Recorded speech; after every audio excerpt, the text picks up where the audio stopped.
with funny tweet. I'll never leave my office seat. Those who think they know what's right, listen on Sundays to NetHeads, all right? He's got to throw some cold water on the situation. Start talking about nerd stuff. You know, nerd culture is mainstream now. So when you use the word nerd derogatorily, it means you're the one that's out of the zeitgeist. System activate. This is NetHeads with Will Wilkins and Trent Hunsaker. It's a tech podcast. But we are a ton cooler than your typical geek, giving you the info you need to achieve mega nerd status. NetHeads. You guys rock. And now, here's Will and Trent.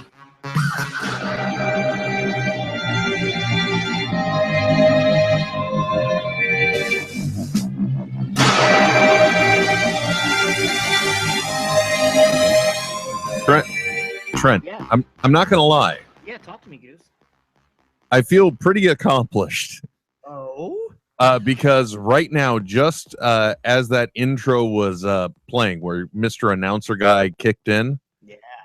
in that time, in that space, I actually crafted the a little tweet message about us being live right now. And as a guy of my age, where I didn't know that if you take a picture of somebody's Snapchat profile picture, You like if you screenshot it? and if you did that within Snapchat, Yeah. that little ghost with the little dots around it is like a QR symbol for Snapchat. You don't say. And so that's why, like right now, if you on Twitter, NetheadWW, even though I don't really do anything on Snapchat, Yeah.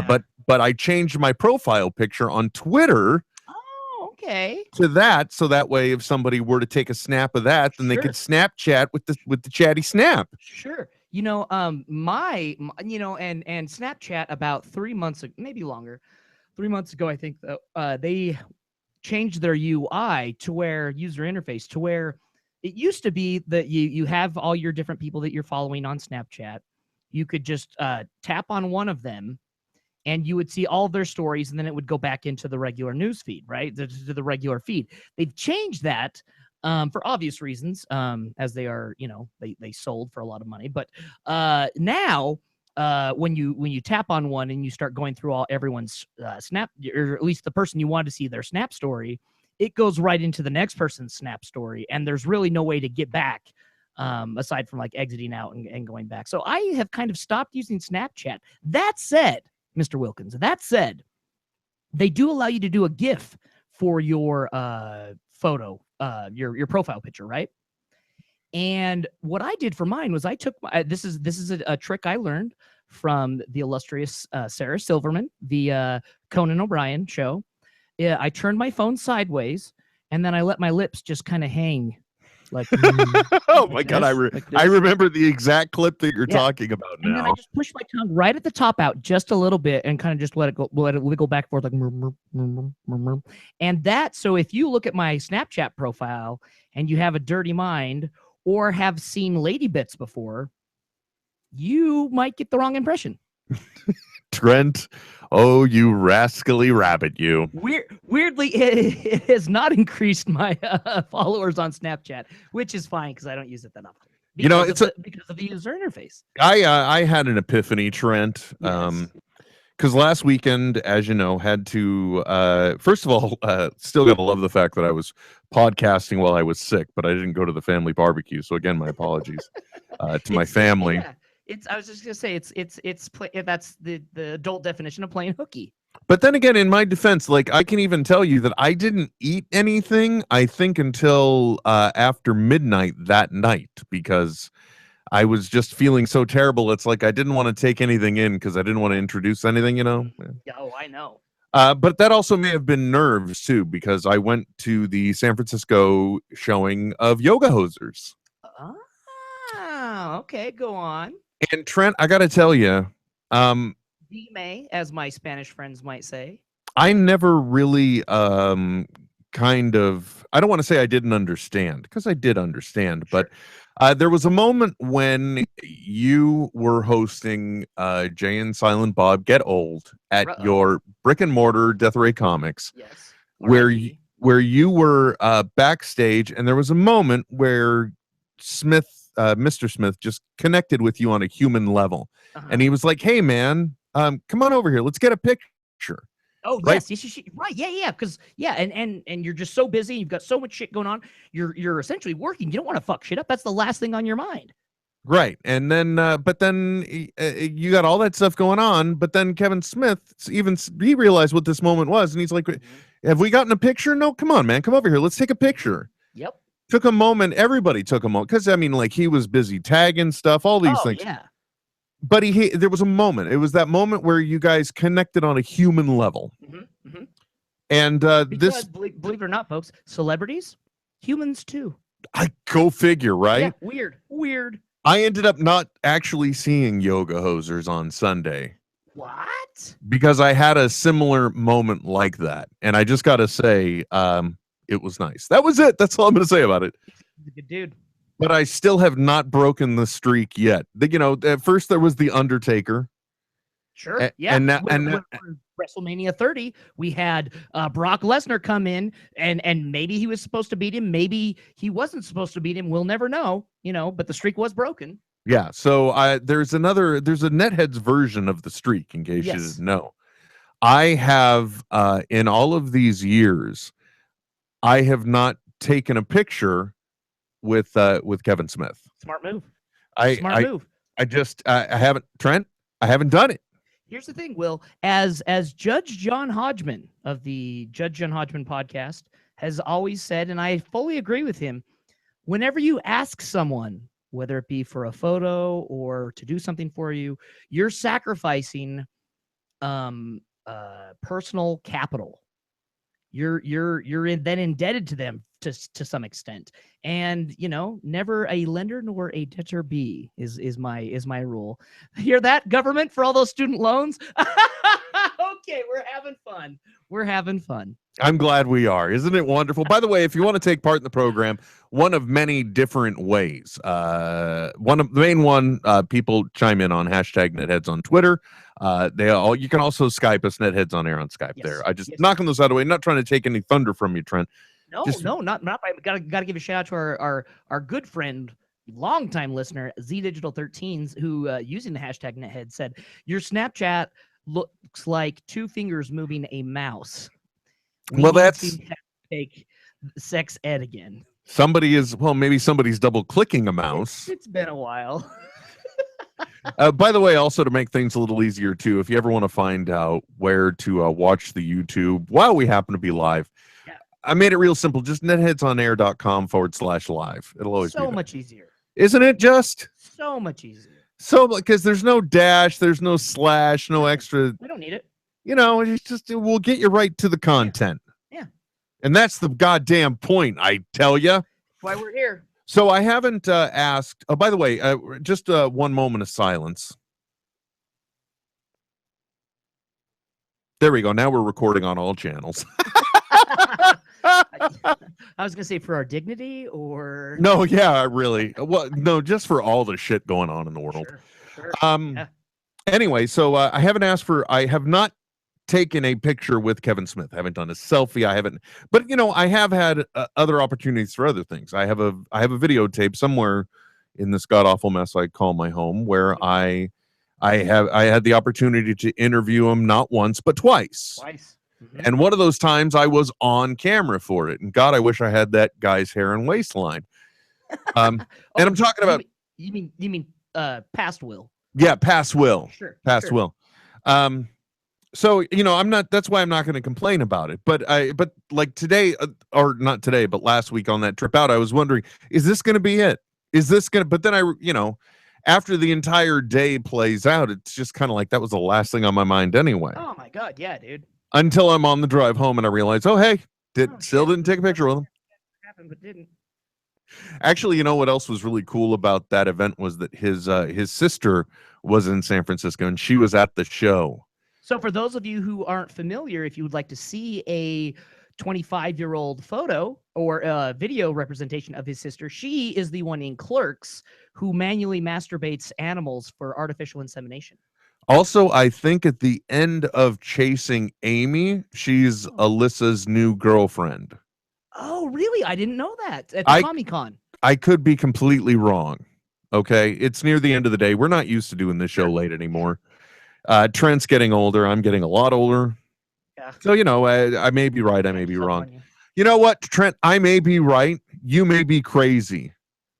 Well, there's probably those are plenty more song lyrics we can screw up while we're talking. Who's is that like one of the Teen Pop Star songs, or am I just No. I'm old Billy Joel song. You may be right. I may be crazy. My bad. But I'm just may be the lunatic that you're looking for. I think the only Billy Joel song that I'm familiar with is the middle of the night one. In the middle of the night, I go walking in my sleep. And this closes our rendition of NetHeads acapella. Yeah, I am not gifted with the voice. Well, and the nice thing about it all is that neither one looked to support the other during their song. We just let him fall. Let them drown. That's what I say. Down. So Trent, after that, another interesting thing. If you go to comichev.com, you can see a lot of the coverage, as well as links back to the website of IMDb for Comic-Con Internet coverage. Movie database, arguably the oldest website in existence. And on that old ass website, no, I'm kidding. But on there, you can see one of the things that was really cool and that I was capturing over at comichev.com. They did something really smart. So on the harbor behind Hall H, IMDb rented a yacht. Yes. Tricked it out for IMDb-ness, and then on the deck level, they had they set up a little set, and Kevin Smith was hosting these interviews with lots of cool people from Comic-Con. He's on a boat. He's got his flippy floppies. Yeah, it was a pretty, and I just thought it was really cool seeing all the little segments, all the people he was interviewing. The culmination of that, though, was yesterday, when through Twitch TV's news feed, God, I love Twitch. IMDb streamed an hour of live coverage. Stan Lee, an interview with him, was also live in the days prior. Mm-hmm. But this was like them bringing people through, and he got to talk to Nathan Fillion and Alan Tudyk again. Okay. Not to be outdone by Alan Threedick. Yeah. Who and Alan Tudyk played the Ed Wynn-esque caricature on Wreck-It Ralph. Yeah, that's true. Which, by the way, I don't know, did you hear the news that there's going to be a Wreck-It Ralph 2? This isn't even out of Comic-Con. This is like weeks old, but yeah. Wreck-It Ralph ties for my second favorite Disney animated movie. What's your first? Well, it's a tie with Big Hero 6. Oh, okay. Yeah, I really liked the way they did Big Hero 6 as well. Did a great job on that. Such a good job. Yeah, anyway, so Trent, this has been, that was all the great coverage, and the thing that I was waiting for, because I got to look at the schedule ahead of time, was that I knew that one of these live segments was going to be with the cast of The Flash. Makes sense, right? Makes sense. Yeah, and if there's any one thing I've said is it's really nice to see when somebody you like gets something good in life. Sure. And honest to God, Kevin Smith directing on The Flash is one of those things, because it has it's just generated so much positivity that's come out of it. And it turns out while they were up on stage during this thing, once again, Tom Cavanaugh just gushed all over Kevin Smith, and I don't mean in a pornographic manner. I mean, wow, that's impressive. So it was a great interview. It was nice to hear. And Trent, I don't know if you know or if we talked about it in the past, but a couple weeks ago, Grant Gustin revealed via Twitter that when The Flash returns, the title of the script for episode 1 of season 3, Flashpoint. Okay. Right? And because that's literally the way the season ended before he went back in time, stopped his mom from getting killed. Right. Yeah. And it wasn't until last Sunday when I was talking shop with Kevin Smith. Yes, there was a nerdy discussion about what we saw and what we may expect, because he has no idea, from The Flash. Right. Yeah. I mean, he's as much a fan as he is dialed into it. It wasn't even until that moment that I realized that this entire run, and they even told us this at the end of the first season. Yeah. Careful when you binge watch, kids. There's finer details you may miss. At the beginning of the season 1 finale episode, they straight up tell us we're living in one of those alternate timelines. Yep. Because the whole series begins. It's all predicated on one of the base concepts behind Flashpoint. It's the Flash's mom getting killed. So the moment the Reverse Flash does this on the show, we are now in an alternate timeline. And it finally makes sense. One other element. You saw season 1, right? I did, yes. So one of the things that Harrison Wells, spoilers, is very obsessed with whenever he goes into his little time tunnel or whatever that room is. Yeah. Time vault, I think they refer to it on the show. He goes in there and he always says, oh, Gideon, show me the future. And he's very concerned that newspaper article stays the same. And I finally grasp what it really means. I didn't grasp it before. Wow, that's scary. My big head on somebody's TV, Z Digital 13 on Twitter. You can see that right there. That's terrifying. It wasn't until that moment that I realized, this was the alternate timeline. And he was so concerned about that future being the same because that means that the home that he gets to go to from this point in this reality is still the closest approximation to the home that he could return to could be. Do you know what I mean? Yes, I do. Yeah. Because the further you go out, the more it's going to change. Yeah, exactly. And with this, it's a future that is exactly the same as it should be on that date. Yes. So that's why Harrison Wells, Eobard Thawne is so concerned about that future not changing, because once it changes, it's nothing like the home that he doesn't know what home is. He's from. Yeah, exactly. Yeah. I never realized that until that moment. Felt like a huge dumbass. But hey, now. Well, that's okay. But now, not only were they gushing over him at this interview, but one of the things that also came out of Comic-Con, San Diego Comic-Con 2016, all this coverage that we're talking about that Kevin did on an IMDb boat was at Comic-Con, where all of this insane news was coming from. And this year, I mean, even I think it was the last episode we recorded, I speculated, is Marvel going to be there? Because, didn't they skip out? Aren't they just not going to do this anymore? Well, I mean, the ones that really skipped out were more Star Wars than Marvel in the past. Right. Well, in this case, they even acknowledged it. I think Kevin Feige was quoted as saying, when we come to Comic-Con, we make sure we have some news, and boy, do we have some news. Yes. First of all, they mentioned that Guardians of the Galaxy 2 has wrapped. Oh, already? They provided a new trailer or new footage from Doctor Strange. Yes. Oh my gosh. They confirmed the worst kept secret on the internet that Brie Larson was cast as Captain Marvel. Oh, okay. I had seen speculation, but I hadn't had a chance to dive in. So that's I mean, is this going to be another attempt at making someone who is obviously a brunette, Jessica Alba, as the Invisible Girl, and try and make her blonde? More than likely. I don't know. I don't know that we saw anything from that, because there were things that we did get to see footage from and things that we didn't. Right? I think they may have shown some Homecoming stuff, but I don't know that we've seen that on the internet officially released. Right. What else was there? I mean, Marvel had so much stuff. It was just nuts. It turns out that on Agents of S.H.I.E.L.D., they're going to have Ghost Rider this year, but the Reyes version of Ghost Rider in a muscle car. Okay, now how does that work? Because that's a Fox property still, right? Maybe not. Dude, I don't know if they've got them on. I'm sure there's some legalities worked out. And that's interesting. It may be even just another version of the Ghost Rider, so it won't be Johnny Blaze even. Well, that's the thing. It's what's it, Richie Reyes? Okay. Yeah, the new one, the new version. Reyes. Yeah, it is. And the new version is fantastic. Driving a GTO, an old school GTO. Yeah, exactly. I think because that was one of the things. That's one of the things they teased about. There was a muscle car underneath burlap cover, man, And that series, that comic book series, has been fantastic. The art style on it has been kind of like a post-anime influenced style. that's been very good actually. It's a younger character too. The Richie Reyes is a much younger character, which is great. Plays great. You know, they've really done a great job on the TV show, I think, as well. Yes.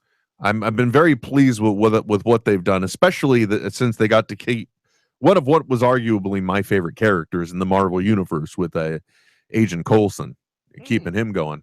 He is that show. You know what I mean? You take Agent Coulson out of that movie or out of that television series, and you're going to lose a lot of people. Mm-hmm. Yeah, I think you would. But, you know, who knows? I mean, it doesn't say Marvel's Phil Coulson's Agents of S.H.I.E.L.D. in the title.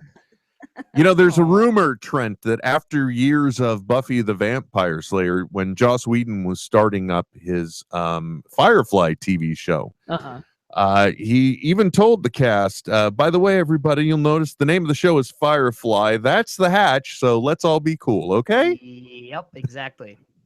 Anybody could be kicked out into the cold vacuum of space at any moment. Yep, just as long as the ship stays intact. Yeah, exactly. That's all they need. So what else? I'm trying to think, because there was just so much cool news to come out. Like even my fascination with the reveal earlier of Flashpoint. They showed footage. This on the WB panel. They showed footage they showed footage from the. Well, the funny thing is though, it was hashtag WBSDCC 2016. So that's essentially just saying DC. Yeah, pretty much. So they did show us footage from that. And it's Flashpoint. There's Barry comes back to a different future. Gosh, man. But you know, if there was only some way they could still do the Batman reading the note from Thomas Wayne. Does that mean we're gonna get to see a Thomas Wayne? You know, you're not the first person that I've seen online to say how cool that would be, but no, I don't. No, it's not. So we're gonna see the early Flashpoint stuff, not the future Flashpoint stuff.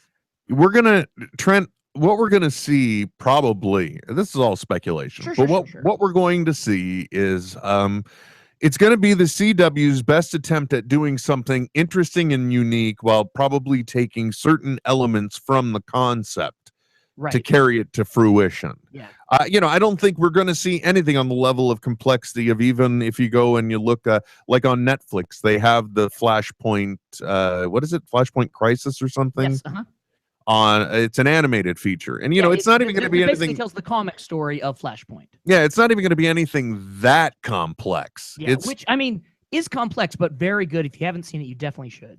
And one of the things during the interview on the IMDb boat, or IMD boat, as they called it with the hashtag, that Grant Gustin said is that Flashpoint, it's not something that carries on for several episodes, but there are still ramifications throughout the season from it. Because, again, going into a separate timeline. Well, yeah, definitely. And the thing that's interesting is at the point where he stops his mom from being killed, is he back on the same timeline that he would have originally been on? Right. Which, by the way, that was one of the things that I also didn't pick up on until the recent rewatching I was going through The Flash, where Eobard Thawne as Harrison Wells is inside of the containment chamber or whatever the hell those pods are that they're in the what is that? The particle accelerator. Yes, the accelerator. Anyway, they're in the pocket cells, whatever. Yeah, I still want to know who's in charge of bathroom breaks, who's delivering the food, or do metahumans not eat? Right. Anyway, one of the things that I also had missed was Eobard Thawne had even said that he had done it. There was a future now with no Flash, but now he couldn't connect to the Speed Force, so he had to create the Flash in order to get home. So he even admits that through originally killing Nora Allen, he did stop Barry Allen from becoming the Flash. Right. Yeah. He says that, and then he said, but now I'm stuck and I need the Flash's speed in order to open this convoluted wormhole thing. Exactly. That is powered by the Speed Force. So we can get this big orb through a big hole because I can't. Wait a second. Did you just describe the last episode of Lost? May have. Yeah, kind of. He's got the big island probe and he's got to stick it in the island hole. By the way, Trent, we got terrifyingly political last week. We did. But did you notice how quickly the Trump campaign changed the Trump and what's his co-running? Is it Pence? Mike Pence, yes. They changed the Trump Pence logo because so many people animated it as a GIF of the T just penetrating the P. Yes. Mm-hmm. Yeah, like it was getting real grown up in there. Yeah. Well, and here's the thing: if anyone does call in today, Will, the last Show Sherwitz trivia, I did a category that might be relevant and kind of fun. It was a category called Trump or Flint, where you get to guess whether a quote is from known pornographer Larry Flint or Donald Trump. Sorry, I'm just sending a message to my wife asking if I just felt an earthquake. Oh, really? Well, sometimes it's hard to tell when you're sitting here in a studio wearing headphones. Well, yeah. Well, and so when I was growing up as a child, see, we live underneath the super volcano that is Yellowstone, and we get quite a few tremors. And as a kid, we would have them all the time, but we always just thought it was someone running up the stairs. And so you're upstairs right now, might be something, you just think it's someone, taking 2 steps at a time up the stairs. Yeah, but Trent, see, you've forgotten actually that I'm downstairs now. I'm in what would have been the guest bedroom when you were here before. Oh, okay, it's moved. It used to be upstairs. Yeah, I'm downstairs now. That's right. And arguably there is a busy street behind me. It could just be that a truck went by, but yeah, it could be a heavy loaded truck full of corn putting on its Jake brake as it shouldn't be, as that's against the noise ordinance of Brentwood, I'm sure. Or another thing it could have been, Trent, because you never know. It could be that somebody was just upstairs and I was actually picking up other sensory information and interpreting it the other way. Yeah, we don't have the science to know, Will. Well, and I'm not going to get an answer from my wife because she said, "Did you? I have a toddler climbing all over me. I have no idea." Right? Yeah. Her whole sense of spatial stagnativity. That's not a word. Is thrown off when you're thrown around all the time or in constant motion. Well, Trent, you invoked the term caller, and I think that caused Matthew Corey to call in. But shit, it's like Beetlejuice. It's okay. In typical NetHeads fashion, that particular computer's jamming up now. That's perfect. I'm not saying it just got an update from the Windows servers and restarted, and now it really appears to be performing like shit. But yeah, that's what's happening. It happens. It's okay. I'm just going to turn it off and on again. That makes it easier. Well, I think so. I'm just going to hold in the power button and then it'll come back up a little more refreshed or pissed off. I don't know. It could go either way. Yeah. So anyway, the whole thing about the political thing, I just thought it was funny the way that logo quickly had to be changed. Not to mention everything else that went on with the convention and speeches and all the like. Dude. It's an interesting time we live in. That's all I'll say about that. It is. Yep. Agreed. But let's get back to the important shit, Trent. Yeah. Because first of all, we already got the confirmation from our favorite show that they're doing Flashpoint. They gave us some footage. Yes. It looks good. I'm happy, and it makes sense that Barry. It kind of makes sense that Barry would still have his powers because he does get them. He does that pre-timeline divide. Yeah, I don't know. That's one of those things where they're probably just going to gloss over, and he's just got his powers still, no matter what. Here's the thing: everything I know about time travel, I learned from Back to the Future 2 when Doc Brown draws the 2 different timelines. You know what?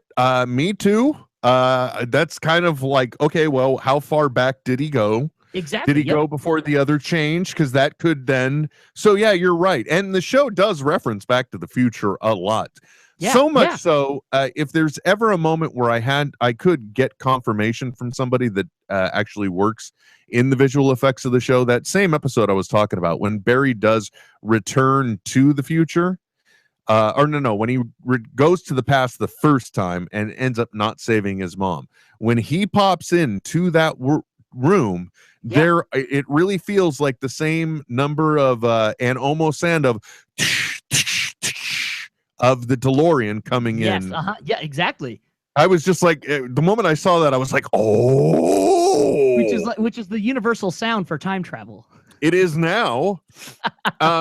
So that was really cool to see them give us some footage. And Barry I think he still does have his powers, and he just doesn't have the same relationship with people. So it'll be interesting to see where they take that. I just hope that it doesn't end up being that at the end of season 3, he's got to go back and stop himself from saving his mom. Right. Yes. Because then it'll be like Mark Bernardin said, where by episode 10, it turns out there's like 36 flashes moving all up in that room.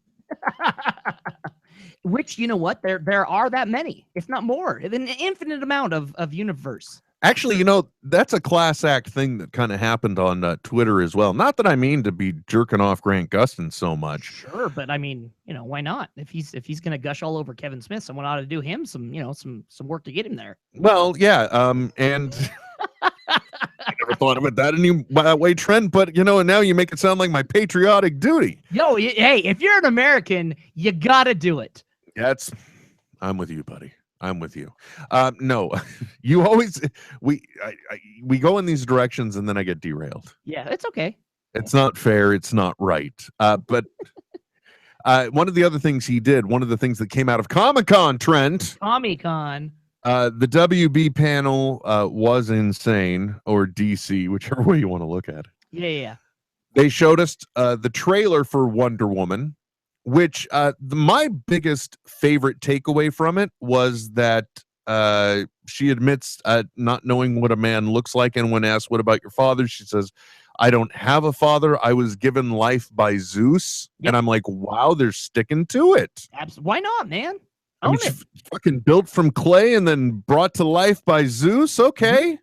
Guy's gonna go that way. It makes sense. Whatever. Own it. I'm down, but there was some great action sequence too, like her just beating the shit out of people, throwing the fucking glowing whip or glowing lasso, and yeah, I was worried about that. And it looks okay. It doesn't look cheesy. Did a pretty good job, yeah.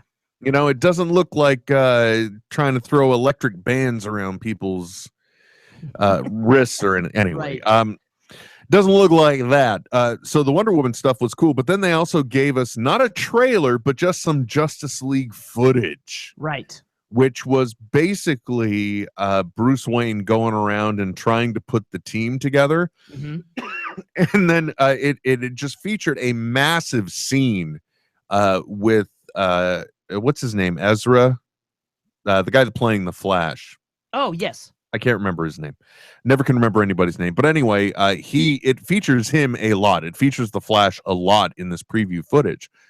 Grant Gustin went online and said it, basically saying it's wonderful to see that two actors get to play a part that are probably both so excited to be able to do so. Yeah, and there's no like specific ownership. Like, for example, what are we gonna do with Robert Downey? His contract's up. Blah, blah, you know what I mean? Like we get to play in both sandboxes. Yeah, you're not. Whereas because with Marvel, it's very all tied in, like with the cartoons and the TV series and the movies.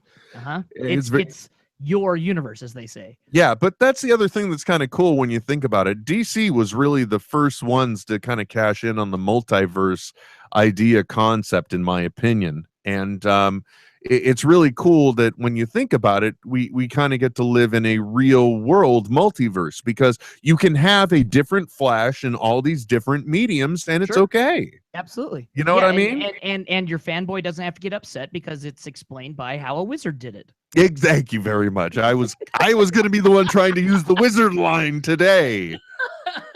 You son of a bitch! You cut me off. My bad. But we also did get to see a little Arthur Curry business in there. It's really cool the way they lay it out too, because it's Bruce Wayne talking to this room full of villagers somewhere in a really cold ass place, wherever it is. And he said, there are rumors that this man comes when the people are hungry, and he delivers fish, and he rides in on the king tide. Yes. And then Bruce Wayne just says, that was last night. I really need to speak to this man. I haven't seen this yet. Was that released to the public or just for those? Oh yeah, that was released. They dropped it same time, man. Oh, It like gosh, happened in dude. Hall H, and then they Boom. Upload. I think they finally realized the internet's not the enemy. Yeah, like, come on. Like, you're not going to squash stuff, guys. You might as well embrace it and then be able to monetize it. Weird. Capitalism. Plus, after the last two movies, let's face it, it's kind of a mea culpa. Just let the internet have it. Yeah, You know, for sure. we tried not to get it out there, and after they saw the product, they know why. Yeah. But no, this actually has humor in it, so that's nice. It's actually Plus. Yep. this DC extended universe. Actually, they're allowed to smile now, Trent.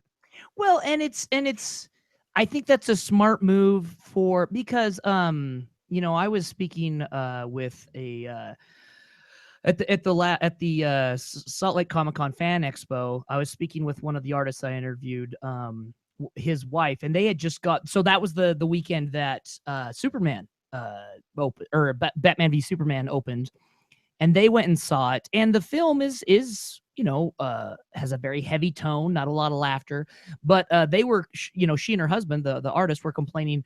Ben Temple-Smith of what's it called, 30 Days of Night fame, were saying that it was frustrating because there were people who were there who were expecting the Avengers, right? They were expecting these quippy, funny moments. And so anytime something that happened that could have been interpreted as a joke, they latched onto it and tried to make it, you know, they laughed so hard that it just distracted everyone else in the film, or everyone else seeing the film. Mm-hmm. So I think that's a good move to give people places to laugh so they can get it out and then, you know, move into the more serious parts. Do you know what we haven't done in a long time, Trent? Butt stuff. Well, buddy, I can't talk about what goes on in your bedroom. Not a lot. Mostly sleeping and reading of comic books and some hand stuff, some solo hand stuff. Anyway, and also I don't want to imply that any such thing has been going on in my realm. I wasn't claiming that. No. You know, every once in a while I may get a little carried away in the shower, but that's accidental. Sure. No, you know, you got to make sure your bits are clean. No, I was just thinking it may be interesting to pull up this Justice League footage and get your reaction to it. We kind of embed your reaction video within this episode. Oh, sure. I was just thinking we could do that. We have done that in the past.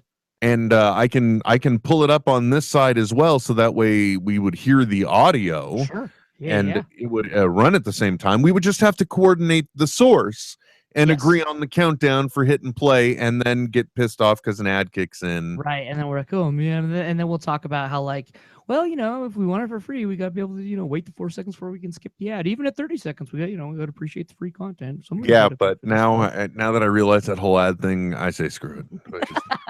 Well done. You know what? Just watch it and react as you want. But the best part, Trent, basically, Aquaman kind of knocks Batman around in this group of people, and you really think the whole thing's going to go south, but then the next thing you see is Bruce Wayne, you know, up against the wall, and he's and Aquaman's right in front of him, and he says, Arthur Curry, so I hear you can talk to fish.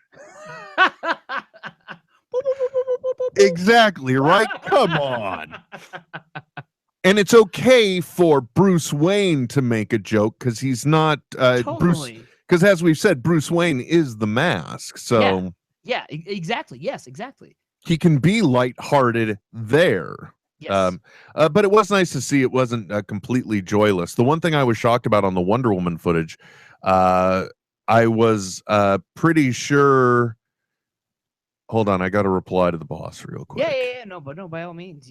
I just sent the letters okay to him. So anyway.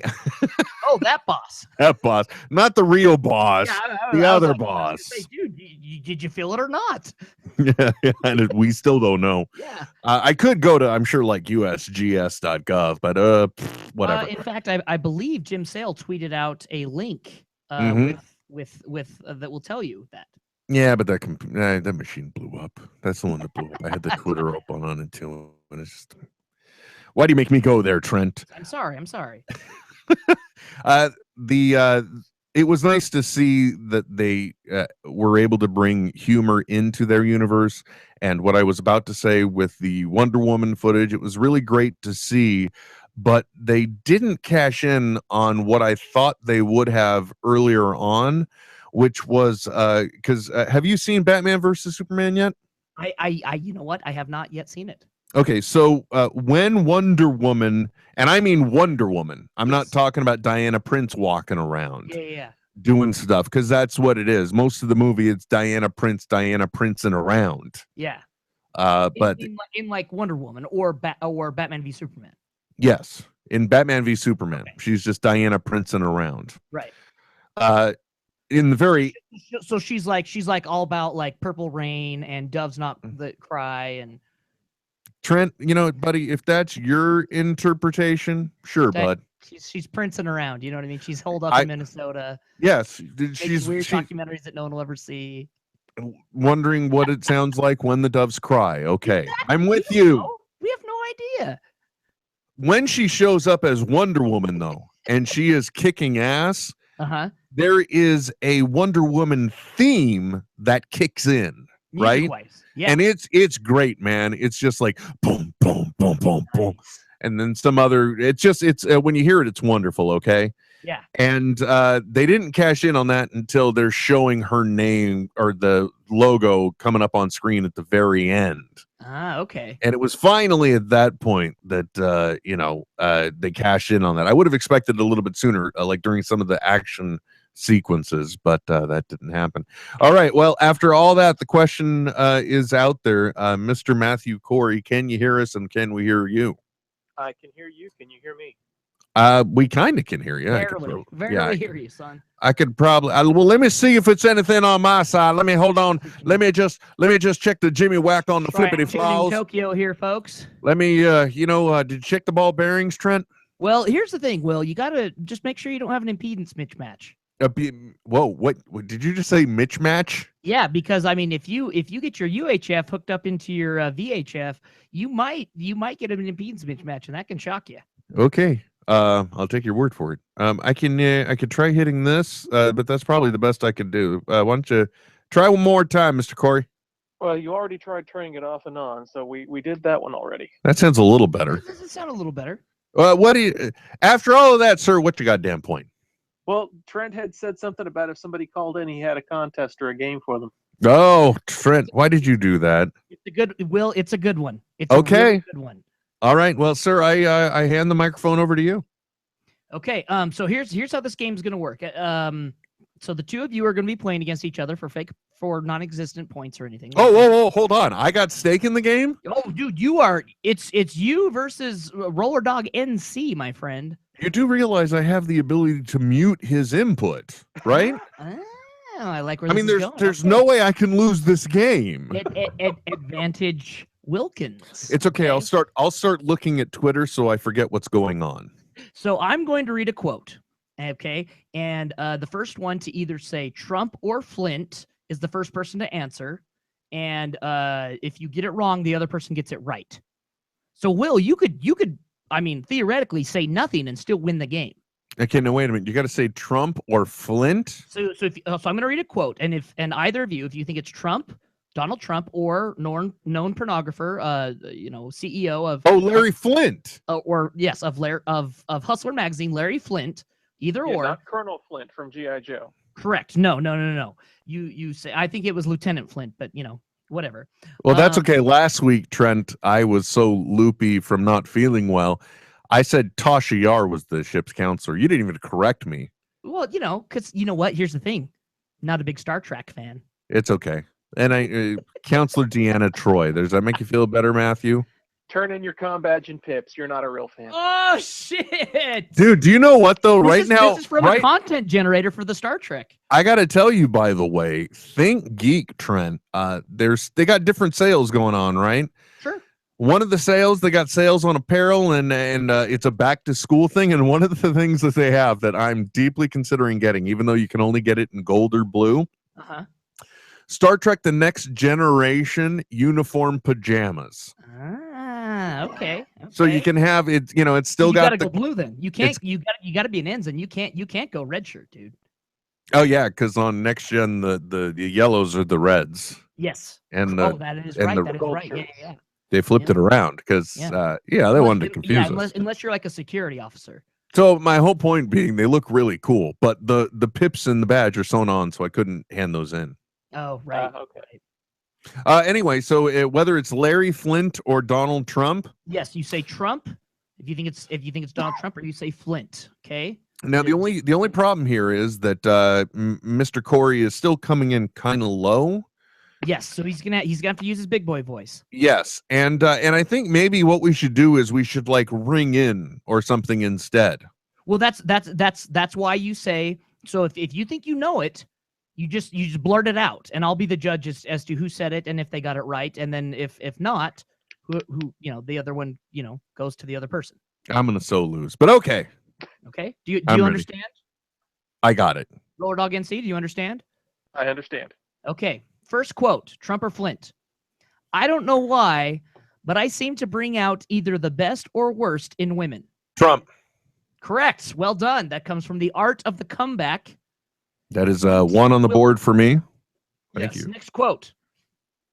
Politics is my hobby. Smut is my vocation. Flint. Larry Flint. Correct. Well done. Ooh. Next 1 and up. 1. Yeah, 1 and 1. On to round 3. There's nothing that will change someone's moral outlook quicker than cash in large sums. Flint. Correct, Larry Flint. Ooh, 2 to 1. 2 to 1. All right. Next quote. Round 4. Penultimate round. It really doesn't matter what they Trump. write. Yes, correct. Let me finish the whole quote. It really doesn't matter what they write as long as you've got a young and beautiful piece of ass. Yeah, I still would have gone with Trump on that one. From the book Trump Nation. And the last one. So you're 2 and 2 now. This is the tiebreaker. Trump or Flint? There's nothing I love more than women, but they're really a lot different than portrayed. They are far worse than men, far more aggressive, and boy, can they be smart. Flint? Oh, incorrect. Yes! Donald Trump from his book, Art of the Comeback. So if you're a woman, just know that you have the capability of being smart, but you are much worse than a man. There's nothing like the warm, tingly sensation of winning by omission. Lovely. I feel so accomplished right now, Trent. You don't even know. You did a very good job. I'm happily impressed. However, you go home a loser.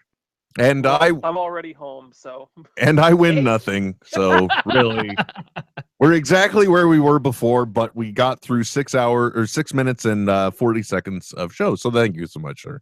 Appreciate that. I have to buy Will something from thinkgeek.com. Is that how this works now? Yeah, that's congratulations. The first person that has to buy me something that's not my wife. Yes, yes, I like Wait, that. hold on. I want to clarify that statement. I wasn't saying somebody bought me my wife. What I'm saying, buying something for you, comma, that isn't your wife. That's not buying it outside of people who buy you things like your wife buys you things. That comma is a dangerous thing. Yeah. Trent. Oh my gosh. Will's wife not available at thinkgeek.com. Just in case anyone else was wondering. No, definitely not. One of a kind on that one, folks. Well, Mr. Corey, thank you very much for your phone call. Greatly appreciate it. Thank you for calling. Have a great week. You guys do. One love. One love indeed. Okay, so we got Justice League. They dropped something new about Suicide Squad, but honestly, it all looks like the same stuff to me now. Just because, boy, we could not. I mean, I am the worst person in the world, but could not care any less about that show. Trent, I don't know if it's because I've got 2 daughters, or it's just I'm older, so I don't care as much anymore. Mm-hmm. But I would actually be looking forward to Suicide Squad a little more if the booty shorts weren't quite so short on Margot Robbie playing Harley Quinn. If they were more Daisy Duke and less girl on Fifth Ave. By the way, every college campus in America, I apologize now for all of the Harley Quinns in your Halloween parties. And to all the Thanks a Harley lot, Paul Beanie. and to all the Harley Quinns that'll be going out to the parties, please remember, double up, bring a friend, and make sure you got somebody looking out for you. Is all I'm saying. Because at the last Salt Lake Comic-Con, they were trying to break a Guinness record for most cosplayers with costumes inspired by comic book created characters at the same time, all together in one place. And while they were doing this, I had to just kind of, the nerdy fanboy in me kind of sneer a little bit, as none of the Harlequins were allowed to come into the area to be counted as part of the record breaking. And they did break the record because she was created by Paul Dini in Batman the Animated Series, not the comic book series. Oh man, that well, boy, oh boy, if that wasn't a comic shop owner moment. Oh, dude, and it was great because I even positioned myself to see him get turned away and just kind of go. Well, but here's the thing too. At the same time, it seems ridiculously pedantic. Well, but that's the thing. So with Guinness, right? Because when I worked for the university, we wanted to break a couple of Guinness records, for student life stuff. And there you can do it one of two ways. One, you can do it the free way, which is having it documented and following the rules meticulously, or you can pay the I want to say it's $10 grand to bring an official from Guinness in to officiate everything and make sure it's all legit. So hold on. Yes. Trent, you went through building a comic book empire and everything you did with that. We've both had financial challenges over the last 2 years. Let's be honest. Yes. Sure. I now, though, however, want to do a GoFundMe or a Indiegogo or something, just so we can raise enough money to find out exactly what you get when you hire an official from Guinness to come. Because I want to spend an hour interview. I want to know this. How did you get the job? What is the job like? Are you a contractor? Do they really just outsource this entire? I mean, the questions I have. Is it like a CGC rating? I could get certified by Guinness, and then when something comes up, I go out and fulfill that role, or is it one dude? They have one dude who comes in from the UK to do it. That's what I'm saying. No, from Ireland to do it. Is there just one? I mean, I gotta know now. I mean, right? Really, yeah. Of all of the foolish things to try and raise money for, in fact, there's an episode of. Do you remember Nitro Circus? Vaguely. So it's basically a bunch of extreme sports dudes just doing wacky stuff, right? And the producer, who also did Jackass and a bunch of other Bad Grandpa stuff like that, he lives here in Salt Lake.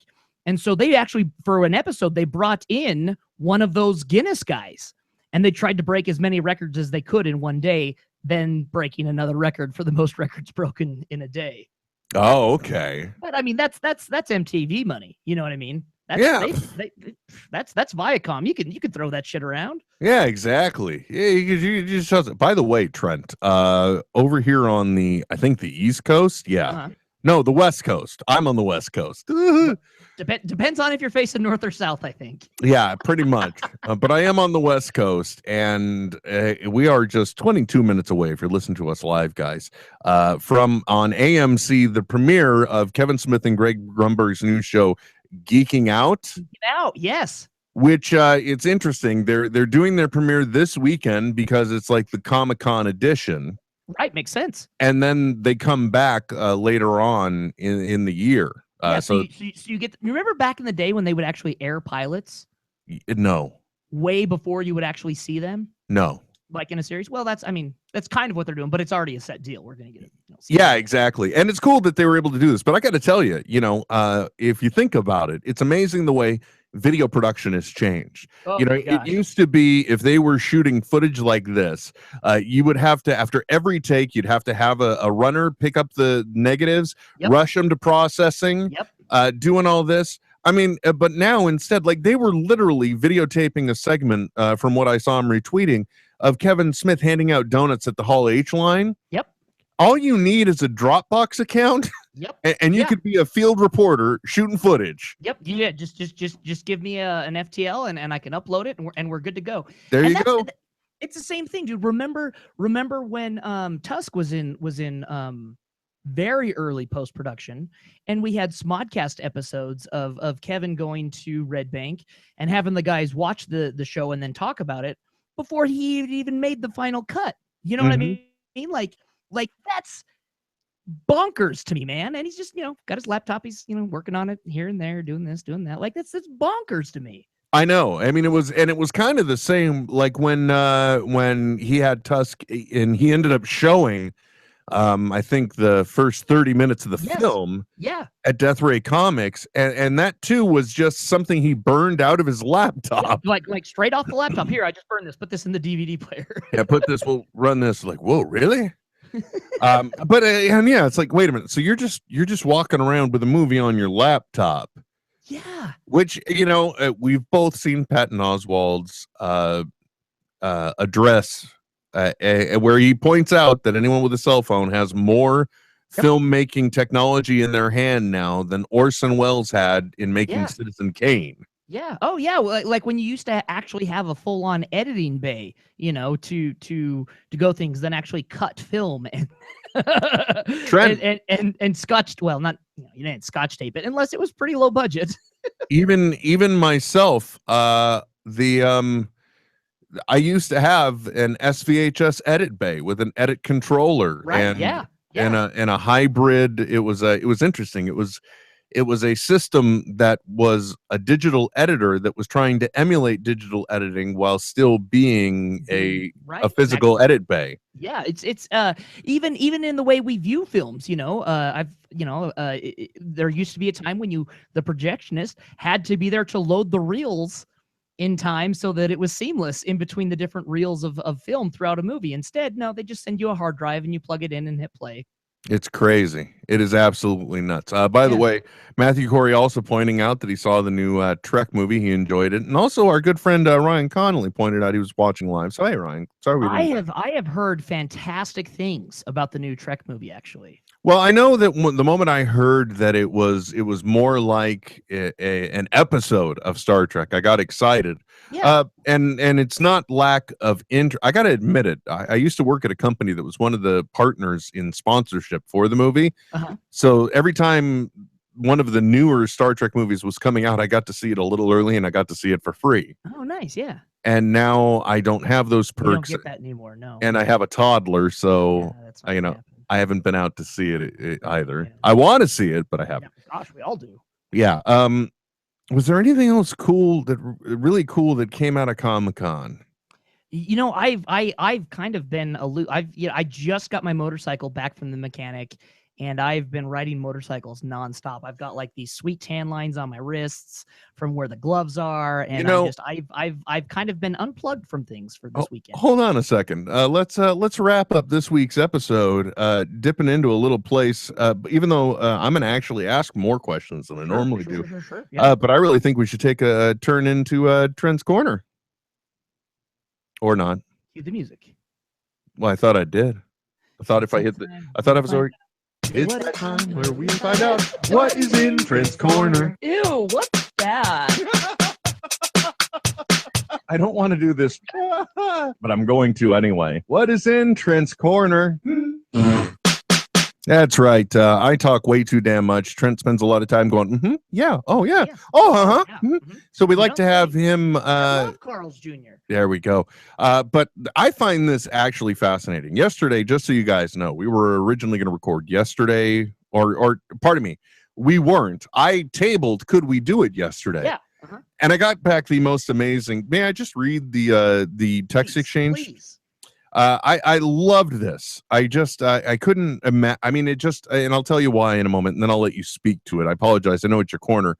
No, by all means. I sent just basically saying, hey, I'm doing something. Any chance we record tonight? And hey, dude, I'm currently in Idaho on the moto.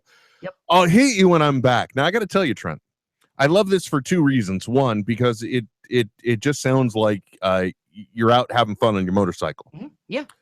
So that makes me feel good for you. The other thing I love about it too is because what I envision is you've gotten the motorcycle back, and now it's your first good weather ride. Yep. And so now what you're doing is you're initializing, or you're initiating, pardon me, this annual ritual you have where you basically hit your favorite open road, you stop at your favorite greasy spoon that you only go to once a fucking year. Yep. I hope that's the case, but Trent, please regale me with tales of what we're discussing here. No, that is exactly what it is. I bought my motorcycle, I want to say in 2009 or maybe. Yeah, I mean, it was a while ago. And it had been sitting. It only had very few miles on it. It had been sitting for a very long time. I drove to the Mississippi River, literally like a stone's throw from the Mississippi River to pick it up, and drove right back. But it had sat for so long that a lot of the gaskets had problems, and this, that, and the other. But I was holding off if I could just get 20,000 miles on it, because I knew that the standard maintenance on 20,000 on a motorcycle goes through all of that stuff, right? And finally reached that point, and I'd prepaid for all my maintenance, so through 20,000 miles. And so I got my motorcycle back, and it was like getting a brand spanking new motorcycle. New shocks, the thing ran perfectly. The brakes were finally fixed to my mother's thankfulness. Holy moly.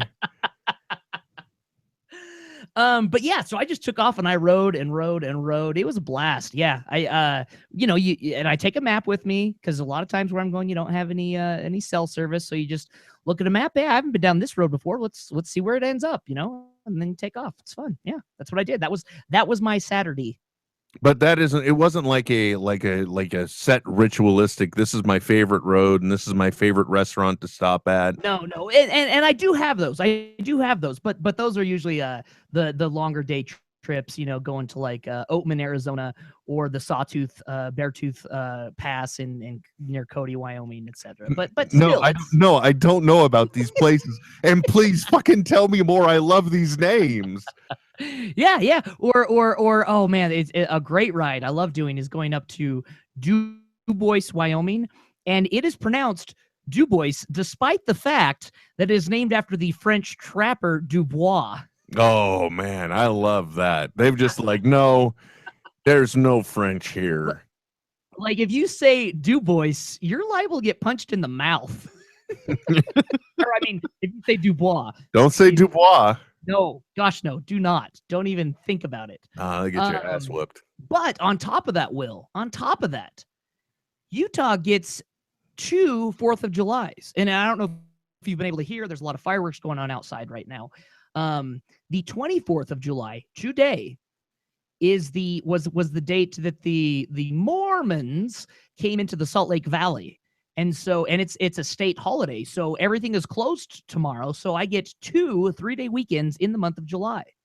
Oh, congratulations, man. Yeah. Oh, gosh. So happy about it. I got to tell you, around here, they apparently we get the 4th of July every fucking night.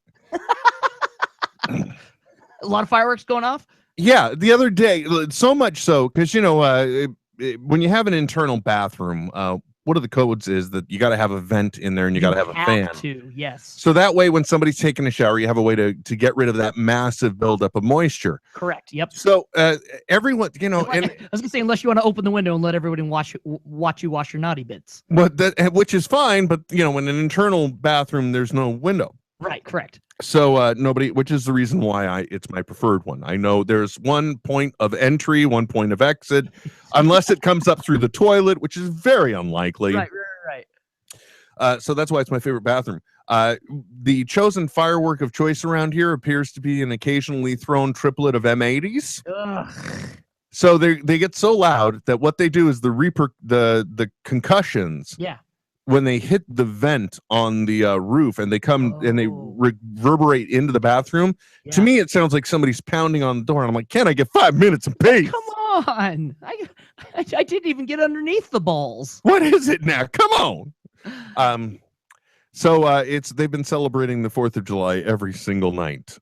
So much so I always come downstairs after it's happened and I wish everybody, it's like every night. It's like, hey, well, happy 16th of July, everybody. Mm-hmm. Yeah. And it's like, especially in California, a state that is in such a drought. Dude, there were a lot, and I mean a lot of fires, even in my area. Oh my hell, dude. Yeah, I don't understand why people. Maybe it's just me. I don't understand why people have fun blowing shit up. Because there was a time, honest to God, Trent, I don't know how the hell I'm alive. Yeah, There I was was just gonna say, I think it depends on how old you are, man. There was some point in my youth. I have a very big memory. It was around the 4th of July, and we were at a lake camping. Now, mind you, at the time, I was probably 3 or 4 years old because I was up on somebody's shoulders. One of my brothers, they were throwing M80s into the lake, right? So it would go, and it didn't matter. You would think it would go out, but it doesn't. The fuse still burns, and then it blows up under the water. Yeah, right, yeah. Or at least you have to get it just right and you hold on to it just so that the fuse will burn out and then drop and explode. Right. And one of my brothers or somebody in their infinite wisdom handed one of them to me. Oh no. And there was literally, I remember, panic before I finally threw it. So maybe it's because of the reaction of everyone at that time or what have you. I'm not one of those people that really enjoys blowing shit up. Yeah. When growing up, I was in the town I lived in was very rural. I mean, the Jeff Foxworthy joke, if directions to your house involve turn off the dirt road or turn off the paved road, Trent, if you wanted to borrow a cup of sugar and you had to get in the truck, right? No, it's seriously. Mm-hmm. So there was one retail store in our town. It was the Walton's General Store.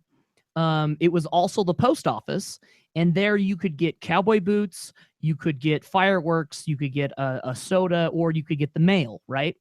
And the fireworks in Wyoming, the laws are very, very lax.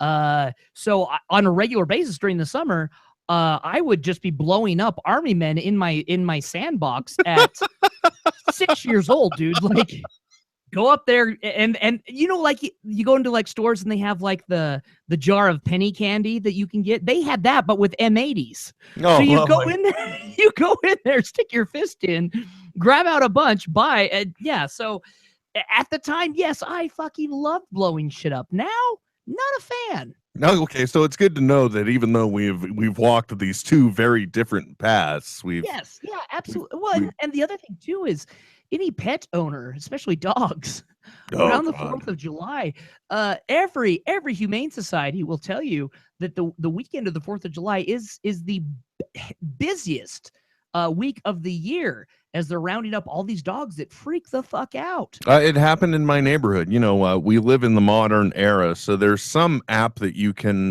run that will you can basically join your online your community online. The app's name is Nextdoor. And so, for example, my wife was invited into the group for our actual neighborhood area. Yeah.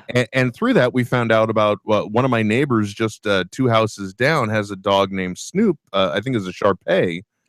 That exactly that got spooked on the 4th of July and was gone for 3 weeks almost. Yeah, dude, it's a for reals thing, and like you try to like play classical music for them, or some dogs, you can get like these weighted vests for them that like kind of keep them more grounded. But it's still, man, like luckily, Michael Cera's dumb enough he could give a shit less. Yeah, sounds are coming from. Oh, well, that's good. Well, what about your dog, though? Oh, you mean Michael Cera? Yes, Michael Cera, the dog. You need to. I really feel you should clarify that point. I do need to clarify that because I'm sure there are people that would firmly believe the fact that Michael Cera, for some reason, is hanging out in somebody's house in Utah. Sure. Yeah. I mean, the owner of the Jash YouTube channel, Michael Cera. There you go. Anyway, so thanks for checking in on that. Because it just sounds so like, and I get it too. I mean, there are road trips that I do sometimes enjoy taking. After driving back from Texas, I was kind of burnt on the road for a while, but right. I do actually enjoy the drive from Northern California down to Southern California. Well, and traveling alone is a whole other experience too. You know what I mean? Like you can stop wherever you want to stop. There's no pressure to get anywhere at any certain time. Like it's completely different. Traveling alone on a road trip than with people, especially younger human beings. Well, plus you're also very much, and this sounds stupid, but it's true. You're very much in yourself in that time because absolutely. Even I'm sure when you're riding your beautifully restored motorcycle down the road, that appreciation for it and the environment are probably dissuaded in the first 15-20 minutes. That the shine is somewhat worn away, and then you're just left with the thoughts in your head. Exactly, man. You want to talk about therapy? It's up there with petting a dog. Yeah, you get on and let the rumbles just take all your worries away. Yeah, and once you get out there on the road, I mean, that's the thing that I love, and I haven't done in a long time, but the thing I have loved, only thing I really love about those trips, is the time that you have to spend with yourself. And it's those moments, actually, I usually connect a long road trip with coming back and being able to have my priorities more aligned. I understand what's important and what isn't. Yeah.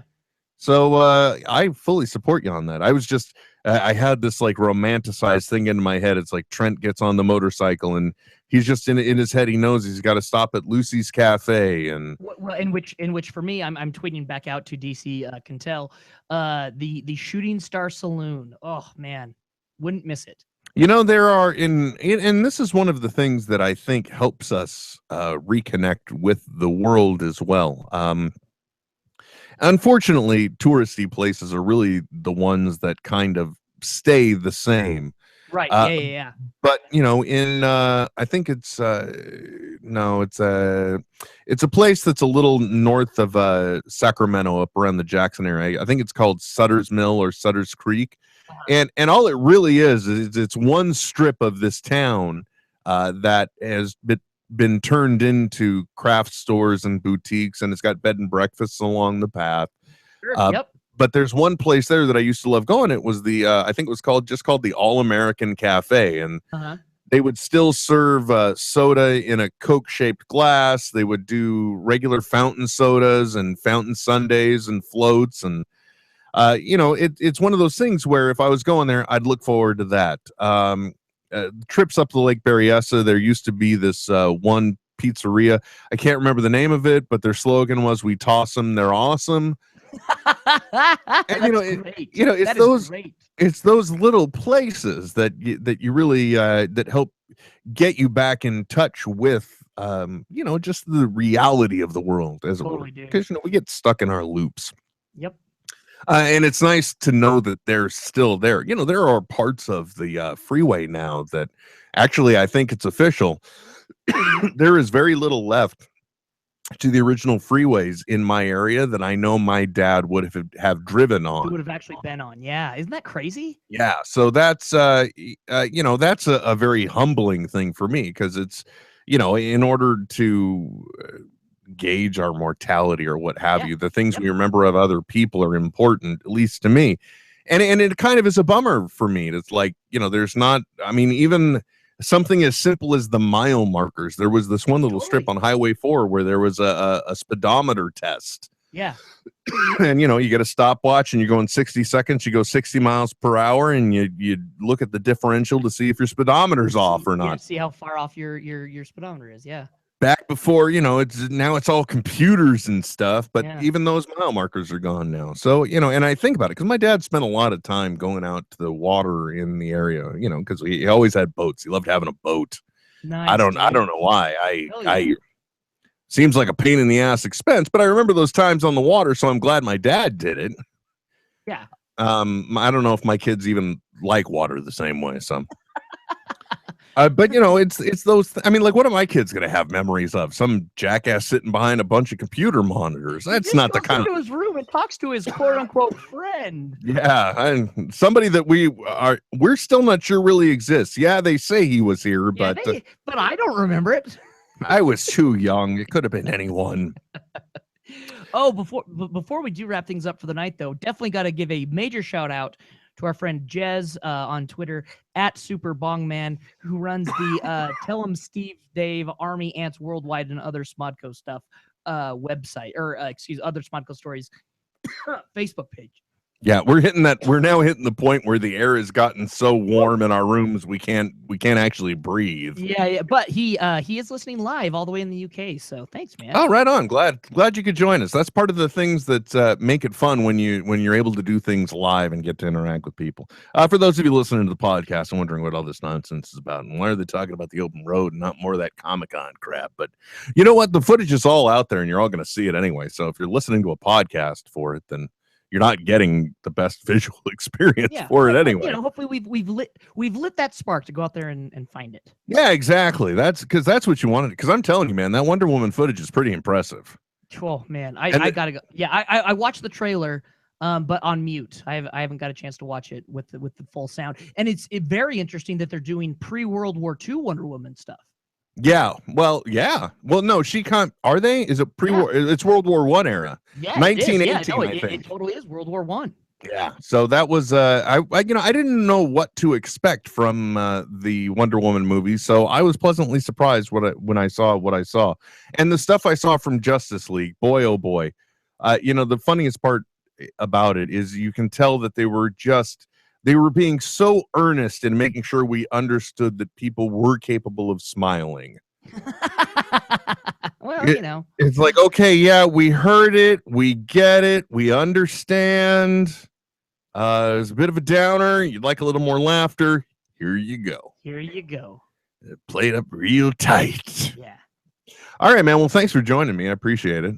Dude, always a pleasure. And thank you very much for tuning in and listening, Mr. Lister, Mr. or Mrs. or whatever you may be. Self-identifying in whatever way that you do. Yes, you person. Thank you very much for tuning in. Thank you for listening. If you want to follow more of Trent, you can find him at apartofhim.com, or you can follow a part of him on Twitter. I am NetheadWW. The show is NetHeads on Air, and you can find us in one simple and easy to locate place. And Trent, where is that? That's smodcast.com. Indeed.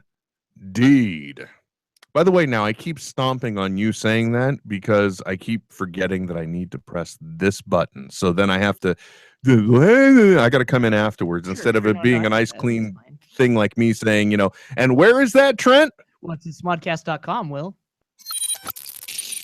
This is NetHeads with Will Wilkins and Trent Hunsaker signing off. I know, right? But stop being a little Nancy and deal with it. NetHeads. We'll be back soon. Goodbye. This has been a production of Smodco Internet Radio. Sir, only at smodcast.com. I got to be honest, dude. I may have to stop with the video because I'm getting so self-conscious now.